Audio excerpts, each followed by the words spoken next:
Dobrý deň a ahojte, je tu Ivana z HeroTrade. Máme tu nový týždeň, tak si opäť môžeme pozrieť nové technické analýzy a v dnešnom videu sa pozrieme na Bitcoin a Ethereum.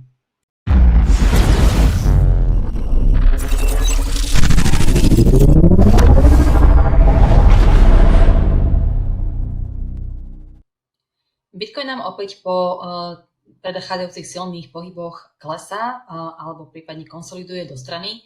Vidíme, že cena je klesajúca, vytvára sa nižší highs a nižšie lows. Čiže pravdepodobné je, že cena pôjde nižšie do tohto levelu, k tomuto levelu. A taktiež je možné, že z tohto silného levelu pôjde aj smerom nižšie. Alebo taktiež je možné, že ak cena uzavrie nad levelom, tak pôjde opäť smerom vyššie. Avšak chcem vám ukázať, že na Bitcoin Futures kontrakte máme tuto dole tento gap, ktorý pravdepodobne cena pôjde vyplniť. Tento gap je na cene okolo 20 750, prípadne tu najnižší bod má 20 400. Takže je možné, že cena pôjde práve vyplniť tento gap. A pod ním máme vlastne spodnú časť levelu, kde taktiež cena môže ešte prísť. Toto je teda ten futures kontrakt. Keď si dáme náš graf, tak cena môže teda prísť do týchto oblastí. Momentálne je však teda niekde uprostred tohto levelu rezistencie a tohto levelu supportu. Na nižšom časovom rámci vidíme, že nám tu cena zareagovala týmto trojitým odmietnutím, čiže tento level môže byť, v podstate medzilevel môže byť dôležitý. Môže sa cena z tohto medzilevelu taktiež odraziť smerom hore, môže mať teda pullback smerom hore. Takisto, keď si dáme aj volume profile na túto oblasť, túto zónu, vidíme, že tu máme value low a ešte ukážem vám, pokiaľ si dáme volume profile na celú túto range, tak opäť tu máme tento value low, čiže tu máme v podstate ako keby dvojitý value low, čo môže byť pekný level na pullback alebo na vstup do long pozície. Long pozícia je však trochu riskantnejšia, nakoľko dominantný trend máme downtrend, čiže skôr vyhľadávame vstupy do pozícií short. Pokiaľ chceme vyhľadať vstup do pozície long, teda môže to byť trochu riskantnejšie. Čiže ak by sme chceli vstupovať na týchto potvrdeniach, na tomto dvojitom value low, tak musíme si z nižších časových rámcov nájsť potvrdenie. Vidíme teda, že cena nám tu aktuálne konsoliduje už niekoľko dní, v podstate od 31. augusta až do dnes nám tu ide do boku. Čiže môže ísť z tohto levelu na túto hodnotu value high, alebo môže ísť ešte aj vyššie k týmto levelom.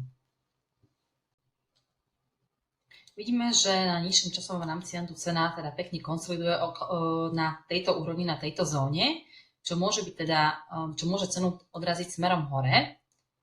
Keby sme si chceli nájsť ďalšie potvrdenie pre vstup do pozície long, tak ešte si môžeme zaznačiť aj túto trendovú líniu, prípadne túto trendovú líniu, ktorá nám spája viaceré body, tieto 3 body, alebo to môže byť vlastne až takto.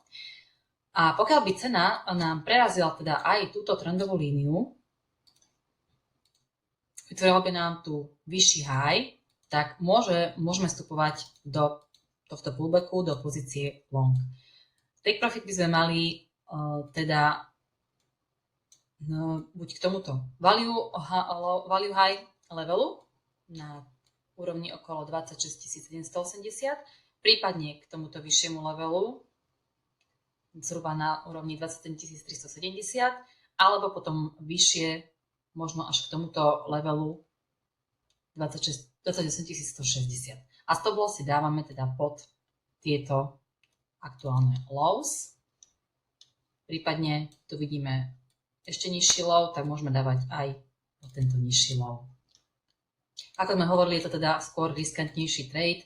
Ak by sme chceli dodržať obchodovanie s trendom, tak potom z tohto levelu, z tohto silného supportu opäť budeme vyhľadávať vstupy do pozície short a predpokladáme, že cena pokiaľ sa odrazí od tohto levelu smerom dole, tak môže ísť nižšie k tomuto levelu.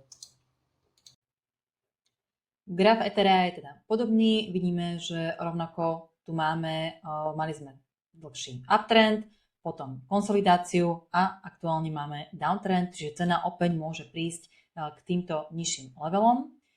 Momentálne sa teda nachádza pod týmto silným levelom rezistencie, čiže predpokladáme, že cena príde k tomuto levelu a z tohto levelu uvidíme, či teda takisto pôjde cena nižšie až k tomuto nižšiemu levelu. Momentálne teda vyhľadávame skôr vstupy do pozícií short. Pokiaľ sa pozrieme na nižší časový rámec, tak takisto ako na Bitcoine vidíme, že cena nám tu na tomto leveli zareagovala, čiže je možné, že z tohto levelu bude ešte nejaká reakcia. Ak cena pôjde vyššie z tohto levelu, opäť vlastne do tohto silného levelu rezistencie, tak z tohto levelu opäť môžeme vyhľadávať vstupy do pozícií short. Čiže vstupovať buď môžeme aj priamo, alebo teda ak by sa cena dostala opäť na túto úroveň, buď na okolo ceny 1665 alebo okolo 1698,5, tak bude to veľmi pekný vstup do pozícií short. Keď sa pozrieme, tak vidíme, že tu máme tiež teda tento medzilevel. A stop loss si dávame nad týmto levelom a take profit si dávame teda k ďalším medzilevelom, respektíve až na spodnú časť tejto zóny. Ak obchodujeme z nižších časových rámcov, napríklad na 1-hodinovom grafe, prípadne 15-minútovom grafe, máme tu teda podobnú situáciu ako na Bitcoine. Vidíme, že cena sa tu pohybuje, alebo môže nám tvoriť túto range. Čiže takisto, pokiaľ by cena sa dostala na tento level, môže ísť teda smerom hore, napríklad k tomuto najbližšiemu silnému medzilevelu. Takisto pokiaľ si použijeme indikátor Volume Profile, vidíme, že value load máme trošku vyššie ako u Bitcoinu, takže musíme teda počkať, kým cena nám vytvorí bullish pohyb a vytvorí nejakú reverznú formáciu, ktorá môže poslať smerom vyššie.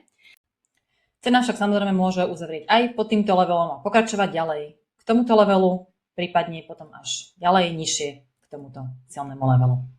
Nakoľko cena je teda stále v downtrende. Ďalšie technické analýzy, trading signály a videokursy zdarma nájdete v našej Discord skupine. Sledujte aj naše sociálne siete, všetky odkazy nájdete v popise tohto videa. Budeme radi, keď nám dáte like, odber a komentár k nášmu videu. Uvidíme sa v ďalšom videu a zatiaľ dovidenia.